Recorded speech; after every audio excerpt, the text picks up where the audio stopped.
Assalamualaikum warahmatullahi wabarakatuh. Perkenalkan, nama saya Indini Arifah Parawansa. Saya dari IAIN Pekalongan, jurusan Ilmu Al-Quran dan Tafsir semester 4. Di sini, saya akan sedikit menjelaskan materi dari buku Metode Penelitian, Sanad dan Matan Beragam Versi, yaitu karya Bapak Arif Casanul Muna. Beliau juga merupakan dosen pengampu saya dalam mata kuliah analisis sanad hadis. Dalam buku ini, bagian 3 yaitu mengenai jam riwayah, tepatnya kalau tidak salah itu halaman 45 sampai halaman 50. Di sini kita akan menjelaskan 3 poin pembahasan. Yang pertama, arti dan manfaat. Yang kedua, teknik pengumpulan. Kemudian yang ketiga, contoh menganalisis sanad dan matan hadis menggunakan digital. Langsung saja pada poin yang pertama. Apa sih jam riwayah itu? Jam riwayah itu merupakan menghimpun redaksi matan yang beragam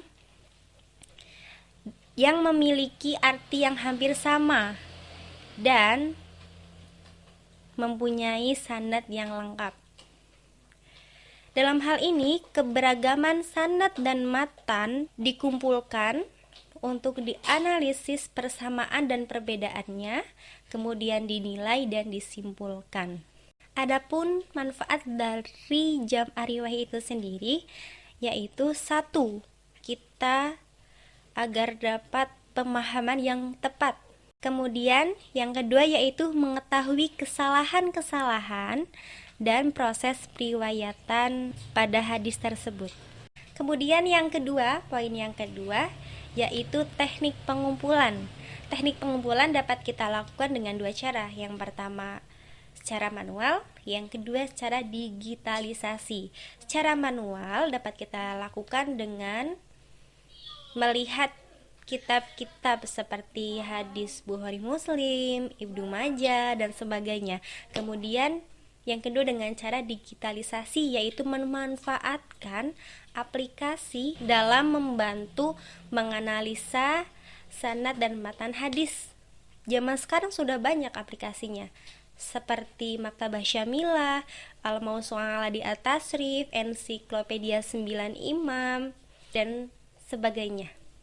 Teknik pengumpulan itu pada intinya yang saya pahami itu ada 2. Yang pertama itu dengan mengumpulkan redaksi matan.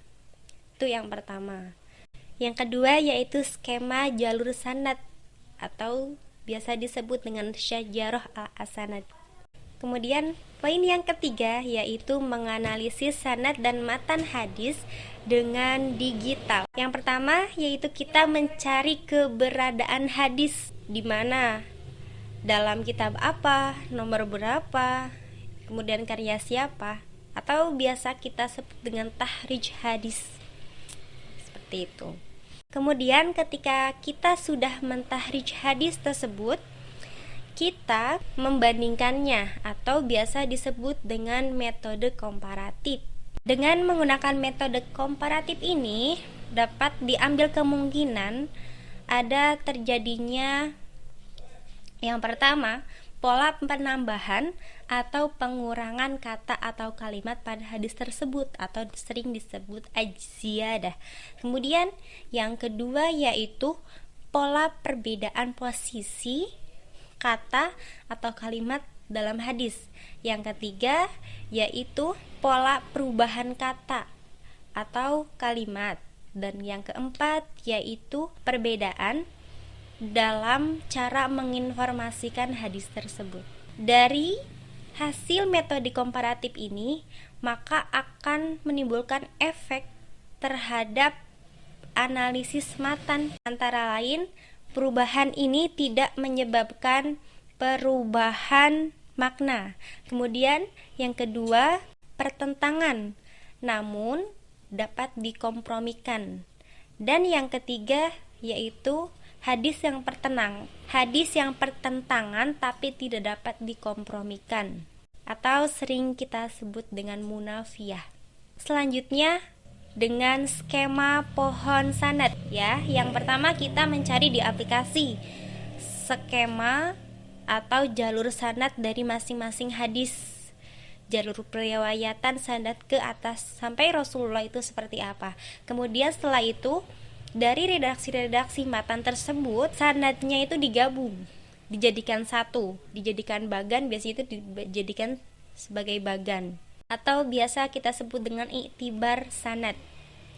Setelah kita mendapatkan skema pohon sanad tersebut, cara yang kedua yaitu dengan melakukan pengenalan kualitas perawi. Maka hasil dari analisis sanad itu akan memberikan efek kepada suatu hadis itu dapat dikatakan sahih, hasan, doif atau maudhu. Seperti itu.